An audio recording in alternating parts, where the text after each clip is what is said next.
Good evening. This is Victoria of Women's Issues, Women's Voices.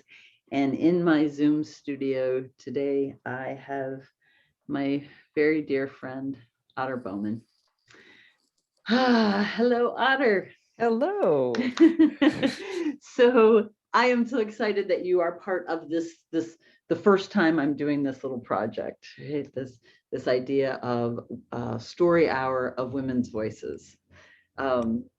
Because I have really thoroughly enjoyed the videos that I have seen on the Daniel Boone Regional Library website of you reading books and sharing your songs. They have made my pandemic life much more full of sunshine. Oh, I'm so glad to hear that. That's awesome. Yeah. So do you want to, we've known each other. We were just discussing this before we started the interview. We've known each other a long time. I had forgotten how long we've known each other. Frighteningly long time. We were babies practically. Yes. So you are a longtime Columbia resident. We've known each other for since the early 90s, a long time, like a lifetime ago. Right. And you and I have both changed.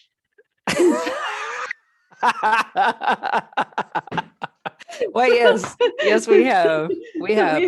And don't forget, we were in a band together, so I think that makes us sisters. Oh my gosh, yes. Yeah. Yeah. That was part of the journey. Yeah.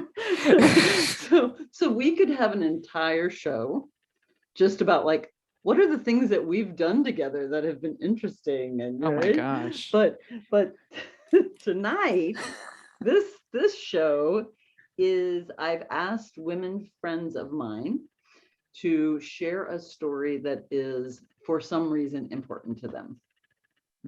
Right? Could be a personal story, a story you're reading of someone else's, and you've picked something that really resonated for you this year. Yeah, I chose this book was actually my favorite children's book that came out in 2020. And it's kind of an astonishing thing to think about because, I mean, obviously this book was in production and written way before everything hit in 2020, but it's just the perfect book for all the struggles that we're having right now. It's written by a woman named Heather Hawk-Feinberg. And she's a counselor, she's a writer, she's a mother, and she's the founder of Mindful Kids, which is a nonprofit that creates resources for social and emotional learning. And there's a little blurb on the book that describes her that is just too good to not share. It says, Heather's calling is guiding children and the child inside each of us to discover our voices, access our power, and connect to our knowing. And this is her first book that I'm going to share with you. Okay. And so the title of the book. This book is called Crying is Like the Rain. Yeah. I've been asking the listeners to just let themselves stop for the 5 minutes or so and to let themselves let their breath go and just let the breath flow and feel the support of the chair or the floor, the car, the driver's seat that they might be in if they're listening on the radio, and just really let themselves be told a story. Here's the story. Take it away. All right. Crying is Like the Rain by Heather Hawk-Feinberg. It's got beautiful illustrations by Chamisa Kellogg that perhaps you can check it out at your local library and see. It goes like this. One day, I heard someone special say, feelings are like the weather. They come and they go. Well, if feelings are like the weather, then crying is like the rain. Sometimes people wish the rain wouldn't fall. And sometimes people think crying means something is wrong. They might say, shh, or hush or do something silly to make us laugh. Sometimes they get worried. Other times, crying hurts their ears or makes them feel scared inside. But crying is like the rain. When it's warm outside and the sun is shining softly, the wind is blowing gently, and the clouds are wispy and grand, that's when nature is in balance. Then there is a shift. The air becomes too hot or too cold or too dry, and the clouds and the earth send each other messages. A storm is coming. Some storms are loud and powerful. The sky gets dark and rain pours down. Thunder roars, lightning flashes, and the storm feels like it will never end, though it always does. Some storms are small and mild. The rain may fall even as the sun shines through the few clouds in the sky. The rain can be cold and wet and fast, or sometimes it's light and tickling. But when it's needed, the rain always comes. And after the rain pours down, the earth feels fresh and new. When you are worried or upset, scared or lonely, or something deep within feels off balance, there's a storm building inside of you. The storm may be big or small. You may feel frustration gathering power like a tornado. You may feel a red-hot anger growing like the lava in a volcano, ready to explode. You may feel tidal waves of pressure inside, expanding and pushing out like a hurricane. You may even feel ready to crack wide open like the ground during an earthquake.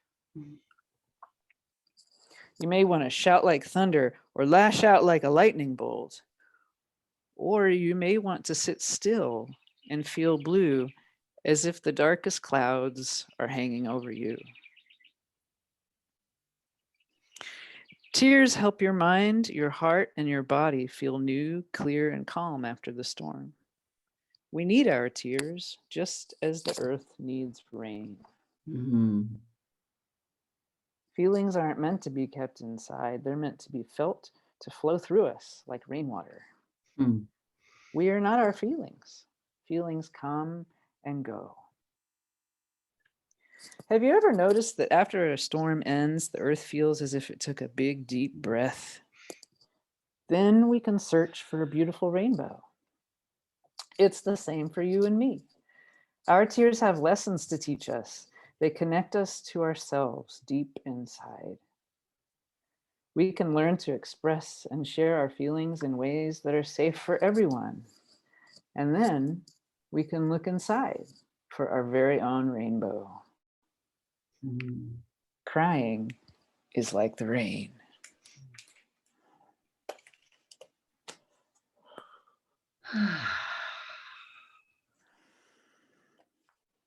So I found this on the new bookshelf one day and thought, this is just the perfect book for our times. This is the perfect book.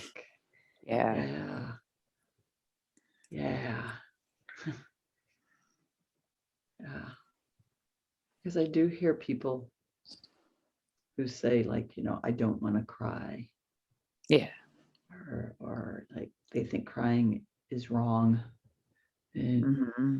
and I remember years ago when I first had a dear friend who I was apologizing for crying.